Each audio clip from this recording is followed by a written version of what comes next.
છે એ આ મોદી સરકારે સાબિત કર્યું.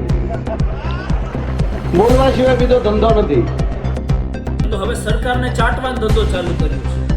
50 રૂપિયામાં ડાયરા કરતા એમના બાપ દાદા પોતે કૂપનના ઘઉં ખાઈને મોટા થયા છે.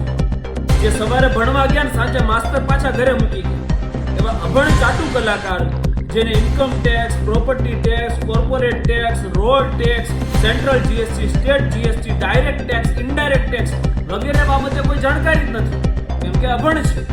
એ જાહેર મંચ ઉપર માયક હાથમાં આવે ને એટલે એવું. મિત્રો, મેહુલ બોગરાએ જે માયાભાઈ આહિરને જે ટિપ્પણી કરી છે ગરીબ લોકોના ટેક્સ વિશેની, તેને વિશે કેવી રીતે તેને હાંક્યા છે, કેવા તેને જવાબ આપ્યા છે, તેનો વિડીયો તમને આગળ પૂરો જોવરાવીશ. તો ચેનલને સબસ્ક્રાઈબ અને વિડીયોને લાઈક કરવાનું ના ભૂલશો.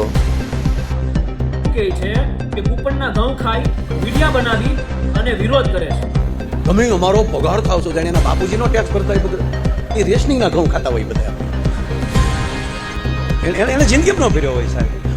પાછા આ ચાટુ કલાકારને તમે આ ધર્મ ફંડ ફાળા નામે જે આ ડાયરાઓ થાય ને એના પેમેન્ટ બાબતે ફોન કરો તો હું કે ખબર એકચ્યુઅલી કે પેમેન્ટ છે ને રોકડું કરજો ને, નહીં તો અમારું છે ટેક્સની પછી મગજમારી રહી ને એવા ટેક્સ ચોરો લોકોને એવી સલાહ આપે છે કે આ કૂપનનું ખાવાવાળા ટેક્સ નથી ભરતા અને વિડિયા બનાવે છે. અરે તમારી પાસે પૈસા હોવા છતાં સિસ્ટમને ચાટવાનો ધંધો કરો છો. એની કરતાં તો કૂપનનું ખાઈ સિસ્ટમની આંખમાં આંખ નાખી અને વિરોધ કરે ને એની કુમારીને તમારે સલામ કરવી જોઈએ.